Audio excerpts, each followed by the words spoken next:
This is The Clash, where the real world clashes with a true Christian worldview. Join former professional wrestler Chris Whaley, known as the Masked Saint, who is an author, pastor, and teacher that brings his wrestling skills into the squared circle and tackles real-life issues. Along with Jeff Dixon, best-selling author, internationally known teacher, leader, and pastor who is not afraid to tackle the tough issues of the world we live in. Together they form a tag team of wisdom in The Clash.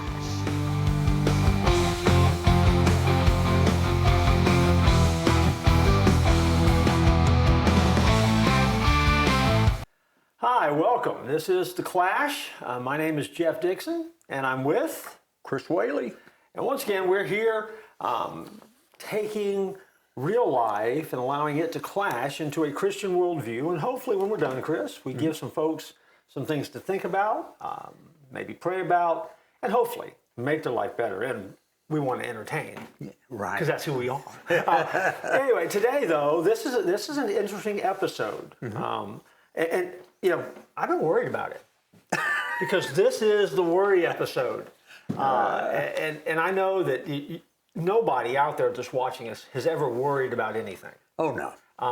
But I guess as we get started, let's just talk for a minute about worry. Why? Not the things that people worry about, but why do we worry? What is that about us that lends itself to worrying? I wish I had a great answer for that because I'll be very honest with you. I'm all state in worrying.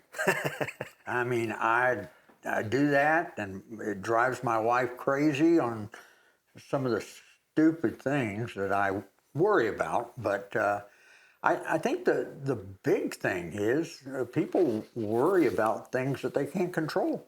Yeah. Yeah. Yeah, worry, doesn't it tend to be projecting sometimes into the future? I mean, we're worrying about things that are yet out there to come, right? We're worrying about things that haven't happened yet. And to me, one of the things that I always try to remind people of, and it's just a struggle that we all have, is, but the future's not here yet. Right.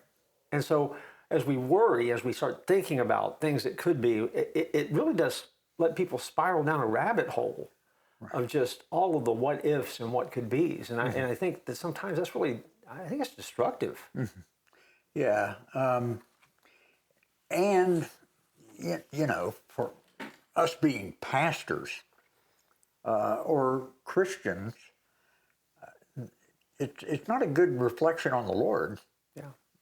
When we take worry to the degree that some people take it to. Yeah. So I'm pretty pumped about the second part of this show where we talk about how to overcome it. Oh, you know how? Thank goodness, 'cause I was worried about that too. I didn't know what we were going to talk about. So that's good. That's good. No, but the first part, Jeff, you look at the things that, what would you think would be the number one thing that most people worry about? Well, me personally, I worry about people missing the show each week. Yeah. Now that's where I am personally. But I mean, I think probably one of the biggest worries for a lot of people is maybe money. I would think that tends to be a big one. And when I say that, I would think people worry about not having enough money. Right. I personally would love to worry about having too much money. Oh, that would be a great worry. But I mean, does that track with what you've found so far? I mean, money? Finances are a big deal. Matter of fact, I'll have something to say about it later, but that was one of my big worries until I did something about it. And I wrote this down. I had a wonderful mentor years ago who used to say this to me.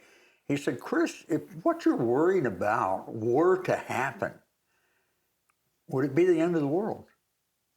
And I never asked myself that question, but and you can ask yourself that question too. If the things that you're worried about were to happen, would it be the end of the world? And 99% of the time, 99.9% of the time, it's not the end of the world. Sure. And And the bulk of what we worry about doesn't really happen the way we're worrying about it, Right. it seems. Right. Money being a stressor, I mean, and everybody, I mean, we all know that money doesn't buy happiness, although we'd all like to try. But money is one of those universal kind of struggles that people have. Right. And it's a necessity that we need for life, or we want for life. And so, I mean, I think there is a natural tendency where worry is understandable for a lot of people. But I mean, have you ever met anybody that's just absolutely just paralyzed, though, because all they can think about is money, money, money? Oh, yeah. And one of the people that I know that worries about it the most is a multimillionaire. Yeah. I mean, this guy could spend a lot of money every day until his last day on this earth physically, and he wouldn't spend all of his money. Yeah. But yet, he's just consumed with worrying about somebody's going to get what he's got, or he's not getting what he should be getting, and it just, drives him crazy, drives his wife crazy, and it drives everybody crazy. Well, that's kind of where I was going too, because it's I have noticed that people who have money worry about keeping it or getting more or having it taken or losing the money. Right. And I think in that moment, and again, we'll kind of cover this, I'm sure, in the second half of the show, in that moment, we've allowed money to become something that it was never intended to be. Absolutely. It's no longer a resource. It becomes something that we worship that controls our life. That's exactly right. And then that's when worry sets in. Okay. Well, I mean, I nailed the money one. do you have, what do you have on your list of I think worry people stuff? worry about their health. Yeah. You get a little tick in your side or something. Oh my goodness, what's that? Is it this? Is it that? Or maybe they get a little pain in the chest or something and freak out. They're going to have a heart attack. And people do some crazy things worrying about their health. Sure. And so that's one that I'm pretty good on. I don't have that on my list of worry things for Chris. But how about you? Do you worry about your health? No. I mean, to me, that's not one either. I mean, I'm hoping that nobody out there does. But the thing about it is, I think a word of wisdom that someone gave me one time is that when you're healthy, health never crosses your mind. If something's wrong with you, if you're sick, you can't have any other thought But that. You obsess over it. Right. And so if you're blessed with good health, fantastic, enjoy it and thank God for it by all means. But if you're not healthy, then sure, that becomes the focus. And then think about it. I mean, how many people we know that struggle with an illness, struggle with the disease, struggle with some type of health issue, and all of a sudden their whole world becomes defined by that health issue. And it's different. But this is specifically about worry. So you can't do a whole lot about the health issue itself. I mean, you got to deal with it. You're going to have it treated. You're going to have to take care of it or do what you have to do to prevent it or make sure it doesn't happen again. But it becomes the obsession or the worry over it that can become so destructive. Because I also know people who are, some of the sickest people I know, but yet you never know it by looking at them. They seem to navigate it well, and they don't worry about it. Right. That's what I want to be. I don't ever want to have to worry about those kind of things. Right. You ever had any hypochondriacs in your church? Oh yeah. And they're kind of interesting. There's always something wrong with them. It's kind of excuse me. You ask how you're doing. Oh, it's terrible. I mean, you always know the answer before you ask it. Yeah. Yeah, and you learn with some people not to ask them how they're doing because it's going to be a long one. Long conversation. But this one guy I know that's always worried about his health. I thought he'd be a real good thing on his tombstone. I told you I was sick. Told you I felt bad. Yeah, no doubt. There you go. Let me throw another one out there because I know this is a real life struggle for folks too. But I think jobs, employment, job security. Sometimes I think that we live in a culture sometimes that is worried about their job and having a job or not keeping a job or it ties back into the money one, right? My job doesn't pay me enough money. because free jobs are easy to find, but the ones that will pay and pay bills and give you a career or vocation, that becomes a little bit different. Yeah, and yet, people that also change jobs so much because of worry. I mean, in my childhood, the people that were in my folks' circle of friends, they were on the same job. I mean, my uncle worked for the same place for 40 years. My dad, 44 years. And other people, longevity.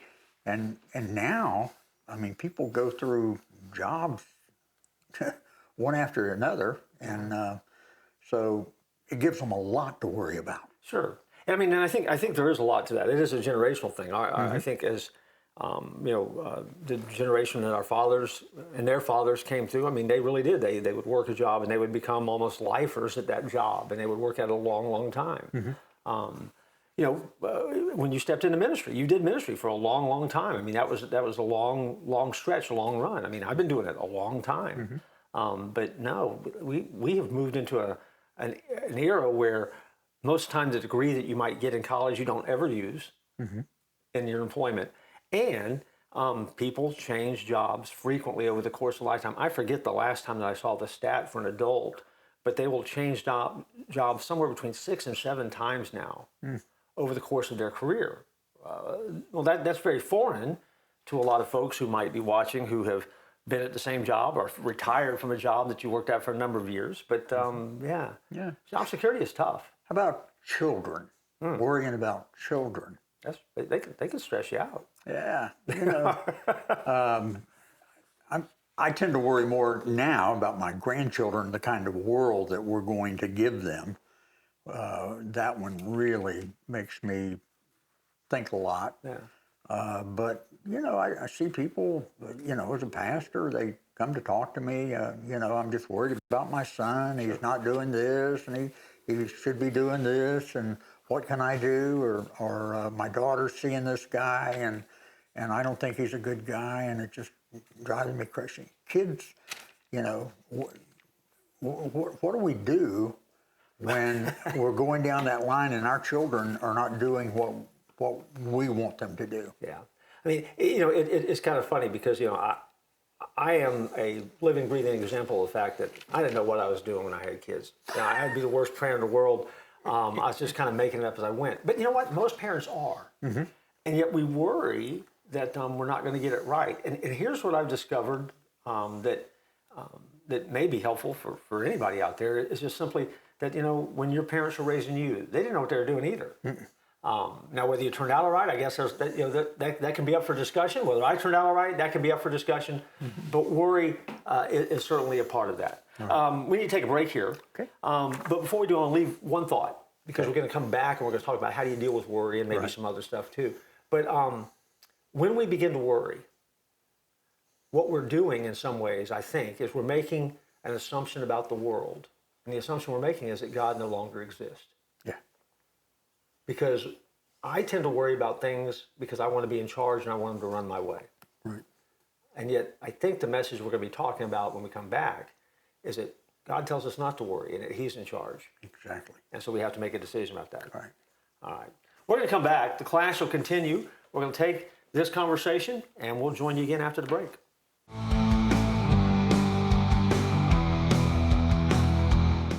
Welcome back to the class. Chris, I'm glad you came back. I'm glad our viewers came back. You were worried about it, weren't you? I was worried about it again. Yeah, this has been a really stressful episode for me. I'm worrying about a lot of things. I heard somebody say one time that worry pulls tomorrow's cloud over today's sunshine. Yeah. That sounds something like a good grandpa would say, one of those words of wisdom. Yeah. But in some ways, it really is true. We talked in the first segment about stuff that people worry about. Mm-hmm. And it's certainly not an extensive list, because we could have talked about a lot more. Mm-hmm. Because we tend to be a nation, we tend to be a people who by nature, we worry. Right. We left it at the end of the first segment with this idea that maybe we don't need to worry about these things as much. And so let's be practical and let's be spiritual, because those things do kind of connect together. Let's kind of go back through our list a little bit. as we worry, the things that we talked about worry about, health. Let's start there. Yeah. What do you do when you worry about your health? How do you combat that? One of the best things you can do is to make sure you've got a good diet. I cheat every now and then, but I try to eat the right stuff. Because if there's calories in it, it's going to go to my waistline. Okay. So that you got to have a good diet. Yeah, the exercise. My wife and I, we walk 2 miles every evening in our neighborhood. We go outside to the street and get on the sidewalk, and it's 1 mile up to the big street and 1 mile back to our house. So we do that. So you get exercise, you eat right, and you take care of yourself, and you're not going to be worried about your health. Yeah. As a matter of fact, working out, you won't have time to worry. Worry about your health, yeah. I mean, I know a guy that walked 5 miles a day, and after that first day, he never came home again. He just kept walking. But neither here nor there. I agree. I mean, the exercise, the diet. I think the other thing I would add to the mix is being in tune with your genetic propensities. Mm-hmm. In other words, if you come from a family where heart issues have been issues in the past, then I think as you age, as you mature, as you move through life, you certainly are aware of that. That you kind of keep that on your radar. Right. If you come from a line of folks who are prone to diabetes, you kind of pay attention to that just a little bit. You want to focus in on that, especially if it looks like there's an issue coming up. And I think a lot of times common sense and wisdom really does become a strong indicator for you as well. I don't recommend the Bluebell diet. That's what I'm on. But any flavor of Bluebell ice cream, while it doesn't make you healthy, it'll put you away happy. Let me just put it that way. But that's probably not what we want to talk about. No. What else are we talking about in the first segment? Finances. This one particularly hit me because I just was not very good at handling money in my younger days. And I was in my early 50s and pastoring a church, and my education person brought this new course in called Financial Peace, Dave Ramsey. Mm-hmm. And my wife and I really took the class just to be nice to my education person. But once I got in it, I was just dumbfounded by how much I learned. And Dave Ramsey's big thing is about becoming debt-free. Yeah. And believe me, that was one of the things that just absolutely changed our world for my wife and I, because we took it very seriously. We did the beans and rice stuff and worked and paid off everything that we had. Yeah. And it gives you a lot of freedom. So there's things, if you worry about money, there's things you can do to help you. And for me, that was a big one. One of the things that we try to encourage people, and we always want to teach, is the Bible gives us some ideas and some principles of how to handle money and how to be wise, and that includes tithing and seeing money for what it is. Money is a resource; it's a tool. Right. And I believe that money is something that God gives you, and God gives me as a resource to use to do what we're called to do.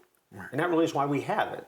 He provides it. So our job is to be responsible, and our job is to be wise as we use it. And I think if people are biblically obedient, which is some of what Ramsey's teaching, of course, then if they have a money problem, they don't have a money problem. God has one. Right. Because I think God has made us some promises in His Word about finances that we can hold on to. Mm-hmm. And we kind of ended the first segment by talking about the fact that we want control, so we want to be God. If we'll let God be God and be faithful, I think that goes a long way toward dealing with the financial issues. But again, it does take work. And that also is something people don't want to do. Well, I'm glad you brought tithing up, because that's the first check that I write. Is when I get paid, I write the check out and I give back to God, because you can't outgive God. No, you cannot. No, you cannot. Yeah. Back in the day, I have a story. It's probably not the place to tell it, so I won't. But somebody wrote a tithe check and it bounced, and we had that interesting conversation about it. So you wrote a check to God that bounced? Let me explain how that happens to me. How that happens, neither here nor there. I know none of you have ever done that. and I don't recommend it. What else did we talk about in that first segment? Oh, my goodness. You know, one thing that we didn't talk about that we really should is relationships. And, you know, people, they worry about their husbands, worry about their wives, worry about their children. I know that. But relationships are things that you can change, you know. There's so much that you can do to improve in relationship. And one of them is the number one killer in all relationships is lack of communication. So that's one thing. You communicate more with in your relationships, and you're not going to have as much to worry about with that too. But the one that we talked about towards the end of the last segment was children, worrying about children. So how do we overcome that one? Well, I mean, parenting 101, right? I mean, I think you have to start and take a deep breath. And we did talk about the fact that, you know, we don't know what we're doing. But I think for a lot of parents, it's incredibly freeing to go back into the Old Testament, back to the book of Genesis, and remember this reality. God certainly would have been the perfect parent. He had 2 kids. They screwed up. So that lets me know as a parent, and you as a parent, that you don't have a shot.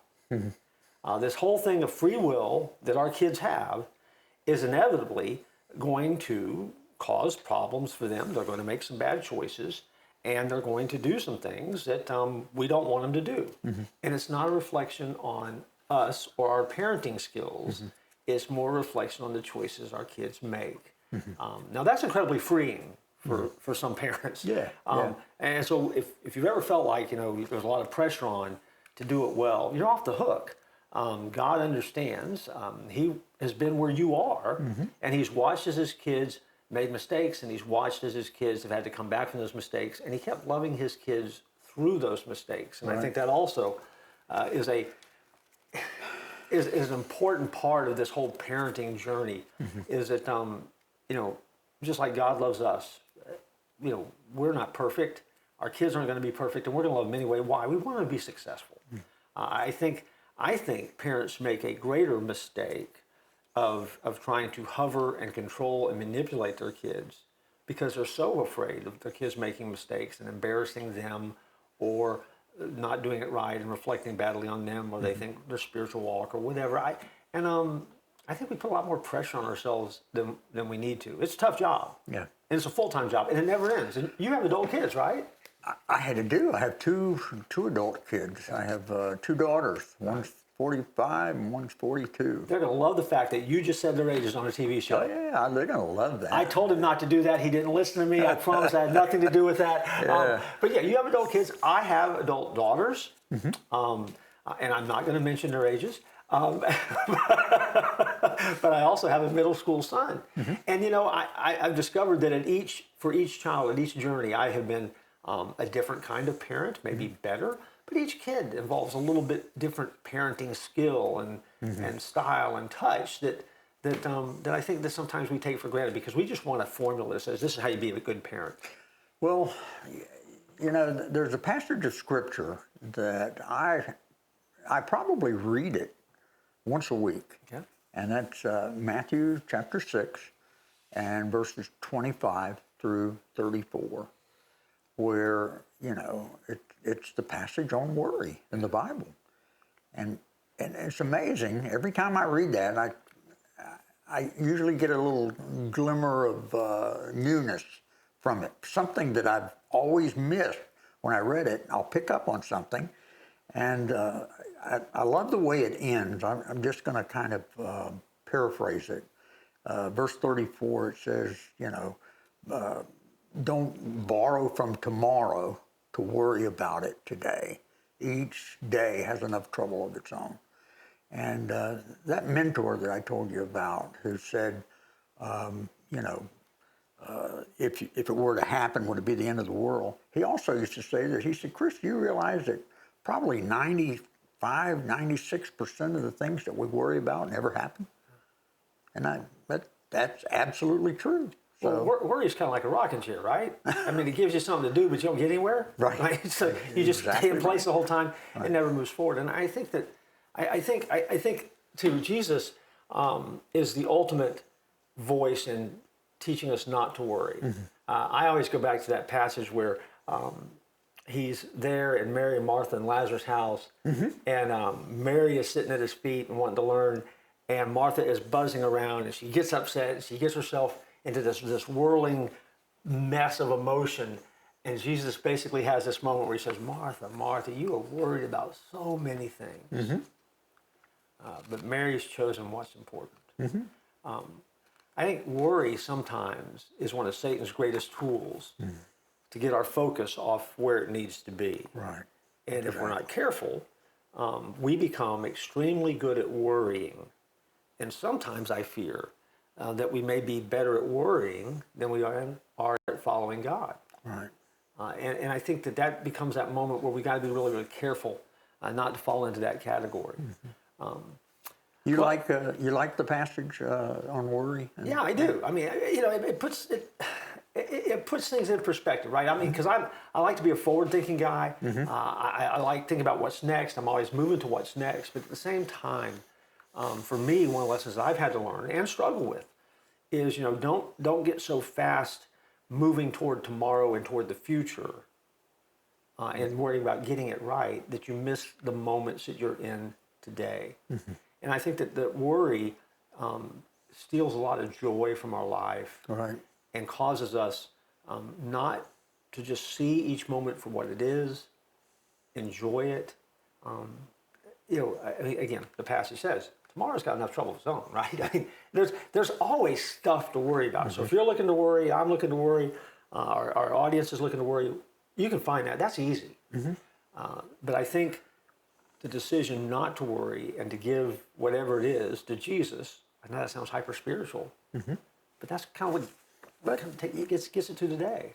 You know that passage also, that verse 33, seek ye first the kingdom of God and his righteousness, and these things will be added unto you. So that's the place to begin with. And I'd say this too, do you have a good church home? I tell you, we have a great church at 434, and we have a great pastor. I love listening to Pastor good. Jeff. He's so good. He is excellent. He is good, yeah. But, you know, having a church home, having a church family, that'll take a lot of stress out of you. You know, is the church perfect? Absolutely not, because we're in it. But it can help you a lot with the relationships. I found out about the finances at church, you know, through Dave Ramsey thing. You know, health. Isn't it great to have people praying for you? Yeah. And even children, having other parents that walk beside you and say, you know, we had that problem too, but, you know, it worked out. And, you know, you get encouragement at church. So don't ever take church lightly, because it can be a great help to overcome worry. And I think the Clash is a great place to come. Absolutely. To overcome worry. And so let's end this episode with, you know, I think a good source. You said it a minute ago. Let's end it with the Bible. Right. Seek first the kingdom of God, and all of these things will be added unto you. I think for us, a good ending is that place of beginning in our lives. If we'll seek first the kingdom, Right. I think the things that we worry about and stress about will kind of fall into place if our focus is on God first. Right. And I don't think we can add a whole lot to that, can we? Yeah. Okay, so we won't. But I do want to thank you, Chris, once again, because it's great having this conversation. I hope our guests have enjoyed it. I guess maybe they ought to come back next week. But between now and next week, what piece of advice do we need to give them about life? Well, I would say don't worry. I think that's good. I think that's good advice. We look forward to seeing you next time. Don't tap out.